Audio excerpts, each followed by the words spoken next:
เป็นจังไดเรื่องเรือนซานน้ำฮอดขั้นตอนใดเลยโอ้กำลังเกียนข้าวเกียนชิ้นยัวเตรียมวางติดอันนั้นอยู่แผ่นผ้าขางอยู่คนนึกตัดก็นึกตัดวันนี้ก็ตัดคนเดียวจะจัดคือว่าบ่จะเข้าเป็นงานค่าสีเป็นลมฮักกระทามือนี่บ่นี่เรื่องบ่มากสิหน่อยแสบหมดตาสีขาวตัวนี้นี่แล้วเรียบร้อยบ่ตัวนี้โอ้ตัวนี้ถือว่าเรียบร้อยเพียงเนาะเพราะว่าเพิ่นบอกว่าชี้บ่พอว่าซั่น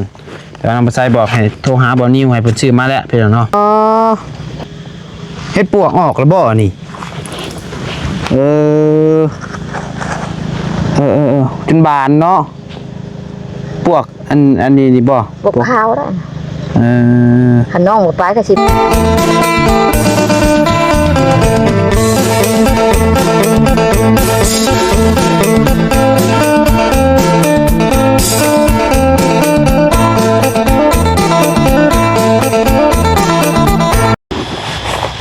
พ่อเลยพี่เลยเนาะบ้านนี้เนาะแต่คือว่ามาฮอดมาเอาแท้พี่น้องเลยมันแบบอากาศต่างกันหลายกับอยู่ใต้พี่น้องเนาะอยู่ใต้นี่สิเย็นแบบพอดีอยู่พี่น้องไอ้ตอนเว้นนี่ต่างกันอยู่กับอยู่บ้านเฮาอยู่สวรรณเขตพี่น้องเลยอยู่พี่30 กว่าองศาอยู่ทางพุ่นมี20 ปลายสูงสุดกัน30อากาศเป็นกับค่อนข้างที่อยู่ใต้อากาศเย็นบ่ฮ้อนเป็นเนาะกลางคืนนี่แบบหนาวกลางคืนเอาเปิดภาพมาวันนี้ก็อยู่พี่เด้อพี่น้องเด้ออยู่ทางบ้านเฮือนของนางน้องน้อยเพิ่นพี่น้องเอ้ยหลังจากที่ว่าบ่ได้มา3 มื้อ3 มื้อพี่น้องเนาะ3 มื้อ2 คืนไปลงไปใต้เห็นแล้วพี่น้องไปเที่ยวว่าซั่นจ้ะเพราะว่าไปพักผ่อนพี่น้องเอ้ยผ่อนหย่อนใจเพราะว่าเฮาก็เฮ็ดเวียกไปนำพักผ่อนไปนำพี่น้องเนาะเมื่อยก็พักก็สู้เพราะว่าคันเฮาบ่ไปเที่ยวยามนี้ก็บ่ฮู้ว่าสิได้มีโอกาสไปยามใดพี่น้องเนาะเพราะว่าถ้าหากว่าเฮาสิไปตอนเฒ่าตอนแก่ก็สิบ่มีแห้งย่างแล้วตอนนั่นแหละขนาดไปตอนนี้ก็ยังอีลากอีเรือพี่น้องเพื่อสิไปเห็นบ่อนงามๆมันก็บ่ง่ายพี่น้องย่างลงไปย่างลงฟูลงหยังอีกพี่น้องเอ้ยแต่เบลยังปวดมีแข็งอยู่พี่น้องเอ้ยย่างได้ย่างลงไปน้ำตกเด้ปวดคันทาเฮาเพียงพร้อมทุกสิ่งทุกอย่างก็คือสิบ่ได้ไปน้ำหมู่บ่ได้เห็นน้ำหมู่พี่น้องเนาะโดยบางคนก็ว่าถ้ามีเงินก่อนจังไปว่าซั่นถ้ามีเงินถ้ามีรถก่อนถ้าพร้อมก่อนมันบ่พร้อมถ้าคันว่าถ่ายไว้นั่นมันจักมื้อใดสิได้ไปพี่น้องเอ้ยเนาะอันนี้ก็ส่วนกันแบบคือน้องภาษาเว้าบ่จักนะถ้าว่าพร้อมทุกอย่างนะแม่นคันถ่าเฮารวยหายากแต่อย่างน้อยก็พอมีอย่างใดอย่างหนึ่งอยู่พี่น้องบางคนก็เพิ่นก็ว่าไปเฮ็ดพิซังจังซั่นจังซี่พี่น้องเนาะคนเฮามันก็ห่วยไปหาเที่ยวพักผ่อนนั่นแหละพี่น้องเฮ็ดแต่เวียกแต่งานหลายมันก็เมื่อยมันเครียดพี่น้องเนาะเฮาก็ต้องไปผ่อนคลายเฮาอยากก็บ่แม่นว่าใกล้ๆพี่น้องก็ไกลหลายโลหลายร้อยโลอะไรพี่น้องเอ้ยบัดนี้ก็ถือว่ากลับมาแล้วพี่น้องมาฮอดเมื่อคืนนี้ช่วงประมาณ 7-8 โมงแรงพี่น้องเอ้ยโดยมาก็ถือว่ากลับมาบัดนี้ก็ลุยเวียกลุยงานเต็มที่พี่น้องเนาะเดือนกินนี่ถือว่ามีแต่พักอีหลีพี่น้องเนาะเดือน4นี่คือพักหลายแฮงพี่น้องเดือนนี้ก็เอาแต่ต้นเดือนพี่น้องเอ้ยแต่ว่าคันบ่เป็นหยังก็บ่พักแล้วบัดนี้พี่น้องเนาะคันบ่เจ็บบ่หยังบ่กินนี่มันบุญแน่นะเอาพี่น้องเอ้ย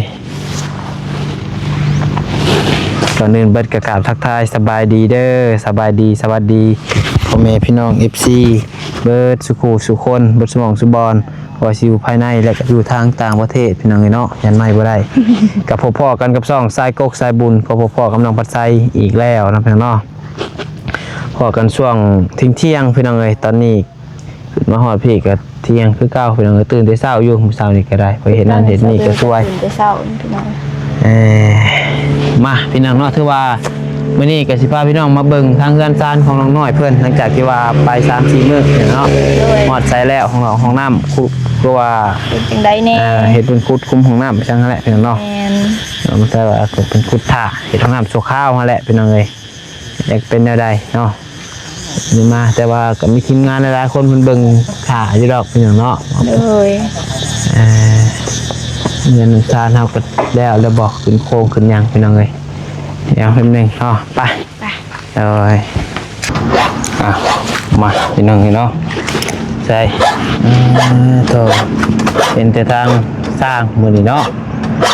เงียบเงาพี่น้องเอ้ยทางเจ้าของเฮือนเจ้าของบ้านมีไปอยู่เลยบ่ เจ้าสบายดี โอ้ยไปดีเจ้าของเฮือนจะมีไปออกมาเนาะ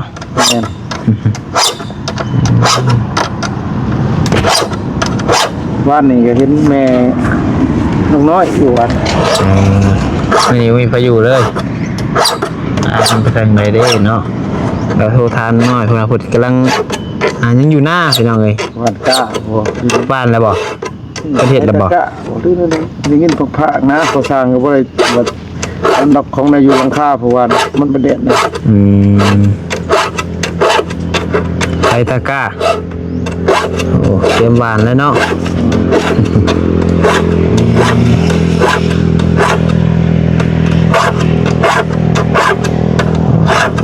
เป็นจังไดเรื่องเฮือนซานน้ำฮอดขั้นตอนใดแหละ โอ้กำลังเขียนข่าวเขียนสิญัวเตรียมวางติดอันนั้นอยู่แผ่นผ้าขางอยู่คนนึงตัดก็ตัดวันนี้ก็ตัดผู้เดียวจัดคือว่าบ่จะเข้า ถือว่า ใกล้สิแล้วและข่าวก็ย้ายแล้วเลยดิ ยาข่าวยายังเรียบร้อยเนาะ แม่น ที่แต่ติดเป็นลมบ่ แม่น แต่ก็อัดทวน แม่น ก็เรียบร้อยทิศหนึ่งก็ได้นี่บ่ฮอดแล้วบ่ทิศ คันมาลายมือสุทอดแล้วมันหักมือเฮาเฮ็ดนี่แล้วเสียมากเทียนชาเสียมันบ่ปกติช่วงนี้มันเป็นเดือน5 6แน่ลุงกับบ้านก้าแด้พอช่างมันมีงานครอบครัวกับญาติแด้มันนึงบ่ญาติก็บ่ได้มันต้องกันเฮานอนกลับบัดไว้เด้ ตื่นมาได้เฮ็ดแต่6:00 นพุ่นติ แม่นอันนี้เฮาบ่เที่ยวบ่ได้เพิ่นก็เที่ยวโตก็เที่ยวก็ยากแรงง่ายแด่น้อยนึงคือเก่าระบบการเงินใช้ ของใจคือว่าโอ้มาบ่ทันแล้วอ่ะแล้วป้าไปจักมายังบ่ทันแล้วอย่างเนาะ ข่าวอยู่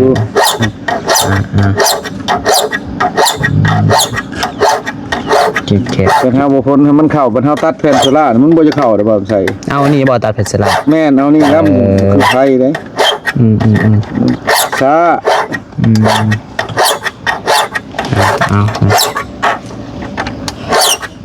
เนี่ยเราใช้มาเบิ่งให้นี่ก่อนนะพุ่นเรื่อยแต่โอ้สร้างห่วงเพิ่นก็ได้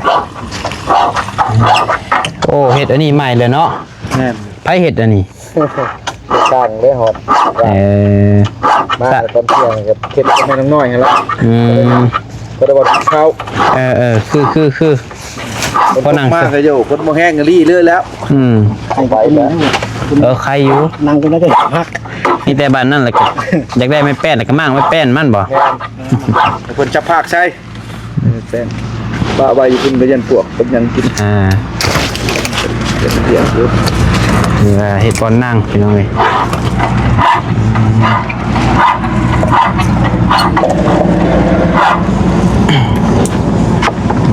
ใช้สั่งลวงท้าแล้วบ่ แล้วได้ สีเบิดล่ะโอเคพี่น้องเนาะโอ้ถือว่าแล้วเรียบร้อยพี่น้องเนาะอันนี้นะมีแต่เตรียมเพิ่นกำลังค่าสีเป็นลมฮักกระทามื้อนี้บ่นี่เรื่องบ่มากพี่น้องเอ้ยแสบหมดตาสีขาวตัวนี้นี่แล้วเรียบร้อยบ่ตัวนี้โอ้ตัวนี้ถือว่าเรียบร้อยเพียงเนาะเพราะว่าเพิ่นบอกว่าชี้บ่พอว่าซั่น แต่ว่าน้องบ่ใส่บอกให้โทรหาบ่นิวให้เพิ่นซื้อมาแล้วพี่น้องเนาะตัวนี้ยังบ่แล้ว1 2 4 6ยังบ่พอ6แผ่นแล้ว6แผ่นบ่พอ6แผ่นพี่น้องนี่แม่โอ้ใส่แป้นลมเข้าไปนี่ห่วยมุ้งงามเลยนี่พี่น้องเนาะเดี๋ยวให้เบิ่งมุมนี่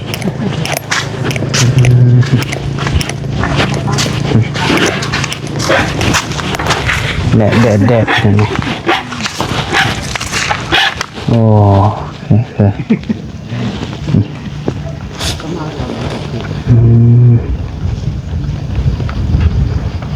เราเป็นรูปเป็นทรงขึ้นมาหลายเติบแบบพี่น้องเนาะ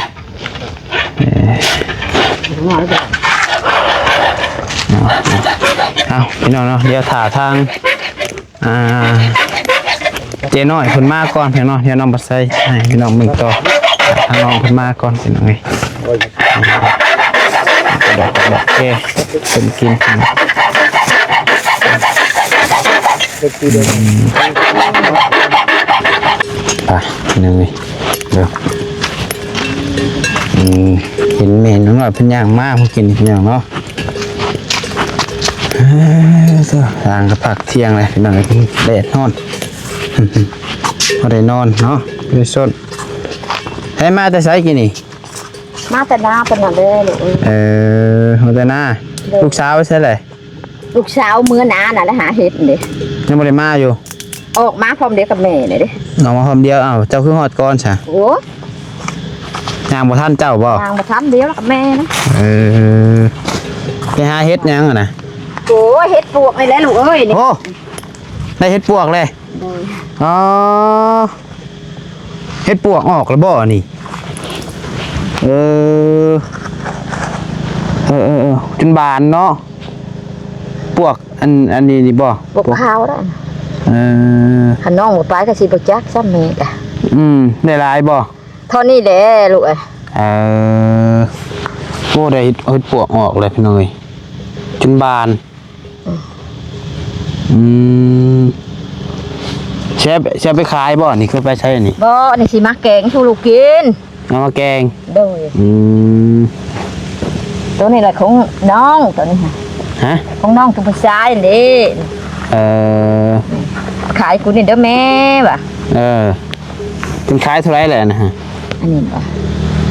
ได้ห่อ40ด้วยนะอยู่ได้ห่อ40,000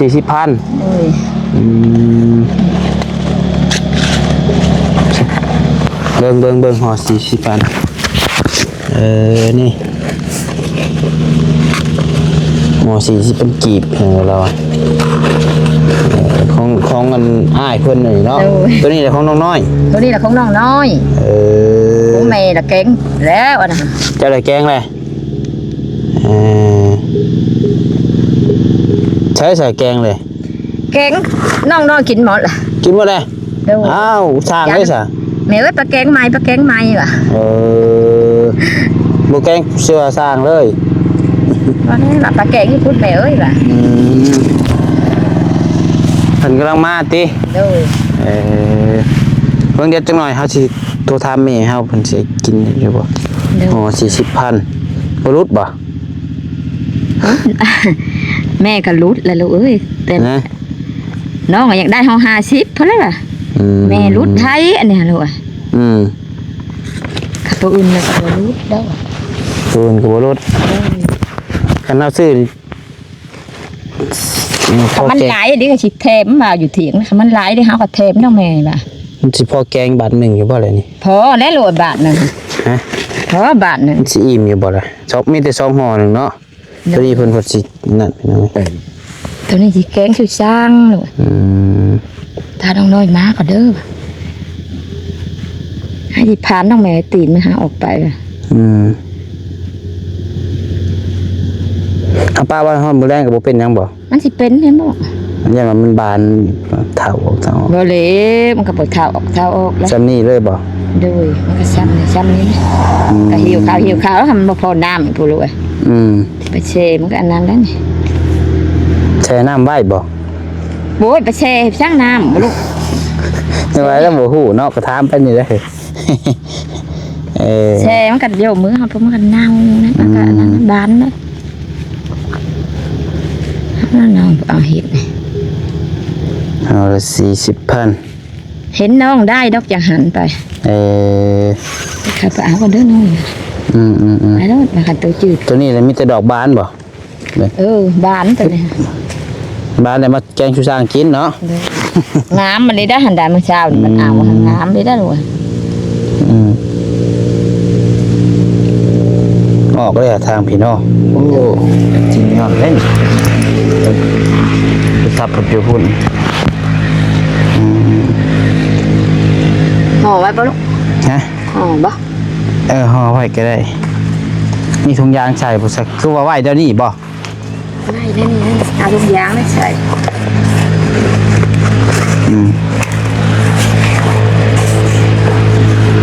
เอาสิซื้อซอยก็ได้เอาใส่รถนั่นมันบ่บานเนาะบัดเมื่อเนาะเพื่อเมื่อมือแรงผมค่ำมืดผมบ่เป็นหยังเนาะเป็นหยังก็สินั่น ขยันมันบานมาชงลูกยันมันบานมาชง ชมก็ได้บ่ ด้วย โอ้ห่านนี่ใจดีแท้ส่งอันคำมันบานแล้วมาส่งได้ว่าซั่นเป็นจอกโตแล้วเนาะ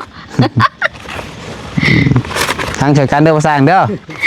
แล้วว่าคำบานแล้วส่งเราได้แล้วว่ะ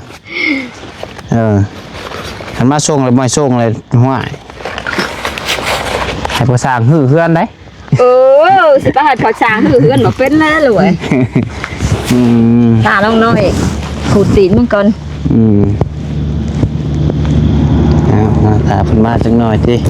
ย่างซ่าแท้บ่ปกติคือย่างไว้อยู่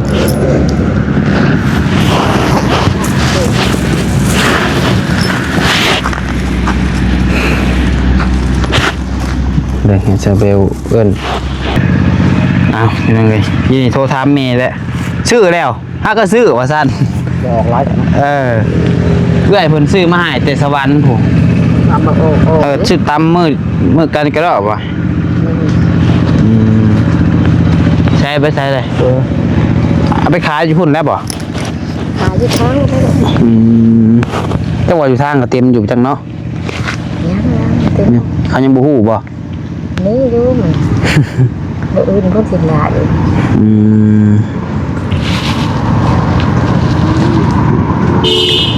เห็ดปวกยังไงงามแล้วเป็นเนาะฝนตกอีกจังหน่อยเฮงสิลายบ่ ไอ้พวกใหญ่ได้ยังไม่ออก อันนี้เห็ดปวกยังอันนี้ พวกโพนพวกขาวอันนี้มาแล้วมันก็ออกอีแล้วฝนตกอีกแล้ว เห็ดปวกขาวเห็ดปวกยังอีกจังหน่อยเนาะยามเห็ดนี่ก็มาให้ว่าวน้ำเห็ดแต่ชุดมันได้ทางกันหนุนนั่นคล้ายบ่ยามเห็ดจุดปิ่นนี่ลายช่องมือไปแล้วก็ห่อห่อนั่นเท่านั้นแพงแต่ตะบิดนี่ละเห็ดมาขู่โป่งมาโป่งเดียวอันนี้ตรงนี้อยากแพงอยู่เนาะเนาะแรกๆได้แพงเนาะยังก็คือกันเบิดโทรศัพท์คือโทรศัพท์นี่แหละ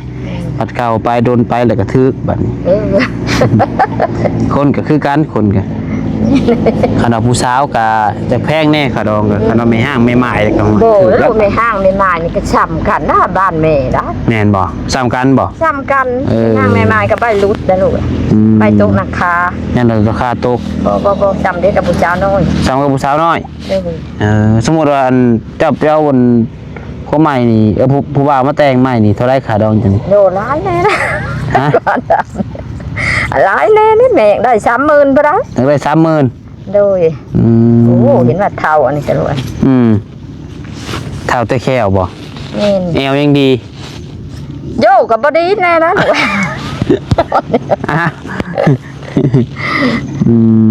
นะไผอยู่น่ะพอได้มืออันดำอะไรระบว่านกล้าระบยังฝนตกหนาไปแล้วด้วยลงวันหน้าด้วยแม่ยังบ่มีเงินซื้อน้ำ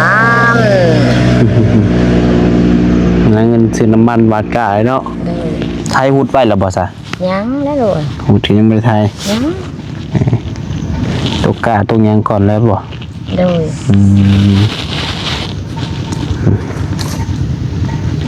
แจ้งเที่ยงนี่เลยเหรอวะ โดย สร้างกินเห็ดโปกพี่น้องเนาะ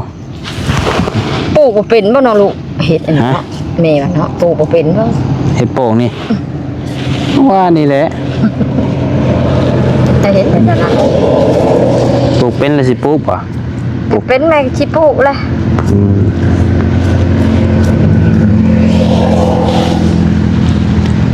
เอาใส่พี่น้องเลยคลิปนี้ก็บ่มีหยังหลายพี่น้องเนาะก็มาเฮือนทานน้องน้อยเพิ่นพี่น้องเลยโอเคให้เราพูดตีนเฮ็ดก่อนทางน้อยมากกับบ่มาจักเทื่อพี่น้องเนาะ ยังมาบ่ฮอดเพิ่นยังมาบ่ฮอดไปพี่น้องเลยเนาะถือว่าเฮือนซานของน้องน้อยเพิ่นก็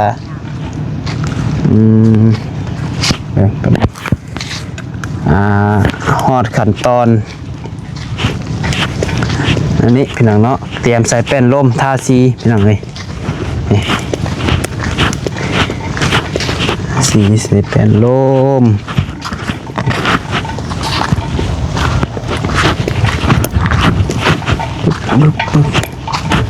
เบิ่งคุมห้องน้ำก่อนโอ้